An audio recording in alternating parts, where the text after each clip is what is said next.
Hey folks, Paula MacLean, and welcome back to the Leading Edge Thursday's video blog post.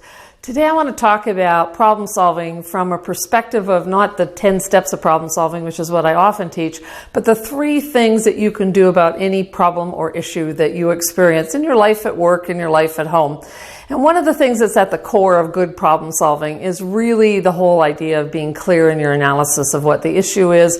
And very often what's going on in our head, particularly if we've got a really difficult problem or something that's evoking a fair amount of emotion for us, is like an arcade game or a video game. There's just this little ball that's going ping, ping, ping, ping, ping, ping, and it's kind of running around inside your head and it's doing all sorts of weird stuff, but it's getting in the way of trying to solve that problem and try to be clear-headed about how we might approach this.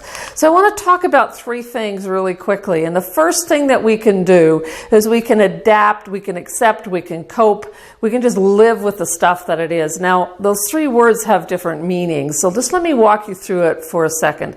Acceptance means that we understand it's not going to change, that we can't change it, and we make a promise to ourselves when we accept. We say, this is not a battle that I'm prepared to fight. I'm not going to complain about it. I'm not going to spend any kind of emotional or physical energy on it. I'm just going to accept it. Now, obviously, acceptance works for some things and not for others. That's why I have 3 choices for you when you're solving a problem. But sometimes, really, the stuff that we're having to address is, beyond our control, and there's not a whole lot we can do about it. So accepting it, understanding it. I can remember flying back from Hawaii years ago. We had multiple plane problems, multiple delays. What should have been a 15-hour travel day ended up to be almost 3 full 24-hour days. It was just a gong show. And at a certain point in time, my traveling partner and I, we just made a decision. We just said, we're going to pretend we're in our own amazing race. We're going to accept what we have coming, and there's nothing we can do about it. It's planes, it's airlines, it's weather, it's mechanical issues, and really acceptance is one of our only choices. Adapt means that you find ways of working around an issue. So that says, I find a way to stick handle this. I find a way not to change it because we're in a different choice here. We're not attempting to, solve the problem from the perspective of changing things, but we find our own workarounds. We find a better way of doing it, or maybe we find a different way. And even if that solution is a temporary solution, it's still a good thing because it allows us to kind of make our peace with whatever the issue is. And then coping is a passive strategy. So we're really thinking about it is what it is. I can't make any, inroads in it. I can't influence it in any way. So the whole area of accept, adapt, and cope with the problem is one choice that we have. Second one, and this one's a better fit for many of us because we want to influence to make things better. So if you can't accept, adapt, or cope, then the question is, can I have some influence on this? Can I solve the problem outright? Can I nudge and influence other people to solve the problem? And we want to use then a systematic problem-solving process. And there's a 10-step process, and some people have written about a 7-step process. Either way, we have to go through that process and think clear-headedly, what is the problem? What are some of the solutions that we want to do to approach this?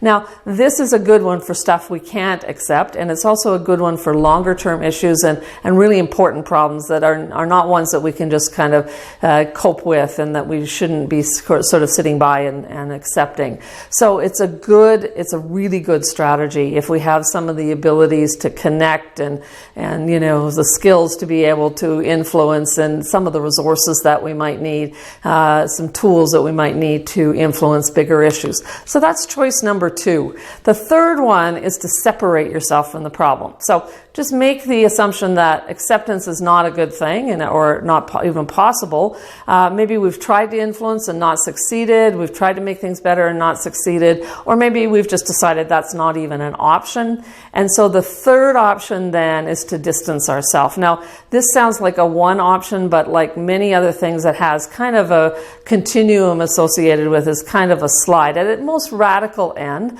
if it's a work-related problem, we'd get a divorce. We'd separate. We'd quit our job. Okay, so if it's something that we really can't live with, we can't accept, which is option 1, and 2, we've tried to influence, or maybe we can't influence and we know that. So, at the most radical end, at the most extreme end, we might decide, I can't work here anymore. This is not an option.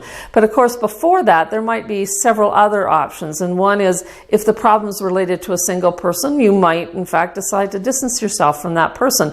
If that person's a member of your team, you might request a transfer, an internal move to another team. You might decide to apply for another position inside your organization so that you distance yourself from the environment or the people or the thing or the issue that you're having, frustrations with. And so we might decide to just frankly make new friends. And in distancing ourselves, we say, I'm not going to associate with that group of people. I'm going to associate with this group of people because I think that's a healthier and a better place to be.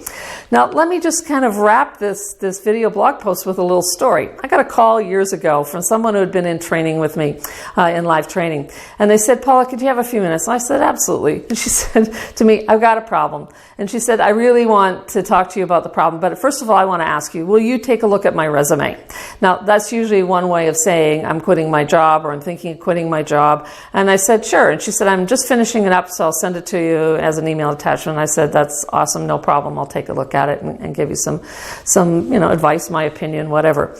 And then she said, but you know what? She said, I really don't want to quit my job. She said, I really want to make this better. I want to make things work. And I said, well, what have you tried? And she gave me a big, long list of all the things that she'd been attempting to do. Now, some of those were kind of destructive, but some of them were actually okay. And so I could give her points, obviously, for being able to try and be resilient and try more than one way to make things better. And it was a team-related problem. It was a problem that related to a coworker, a problem related to a coworker who was underperforming, and a supervisor who was, not responding and not being successful in the 1 or 2 responses that she made.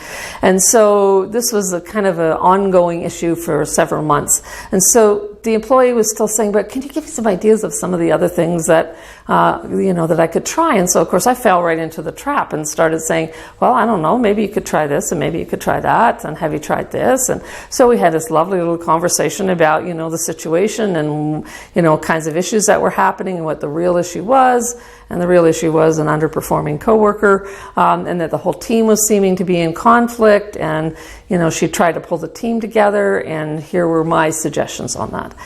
And then she said, I've really tried. She said, I've just tried to just live with it. She said, I know there's nothing probably I can change. I certainly can't control my coworkers' behavior, and I can't make my supervisor deal with this in a constructive way. And so she said, I think I'll just leave it alone and just live with it and go to work every day. I love the clients. I love my work.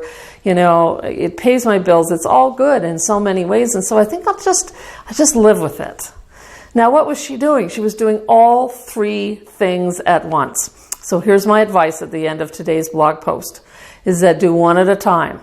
If you can't live with it, clearly this was not a livable situation, attempt to influence it. If you cannot influence it and you've exhausted that list, then make your path out. And we did have a conversation about other teams and other parts of the agency that she was working for and where else she might work, and that kind of led her to open her eyes to some other possibilities. So resigning from the organization she was employed by was not her only option.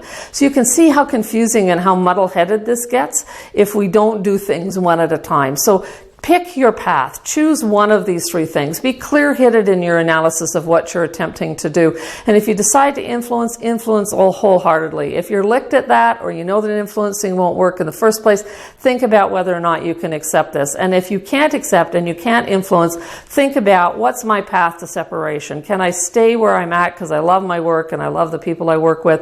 Or can I find another way out of the organization? I'm by all means not counseling you to resign. I'm looking at ways of solving things and advising you to look at one thing at a time.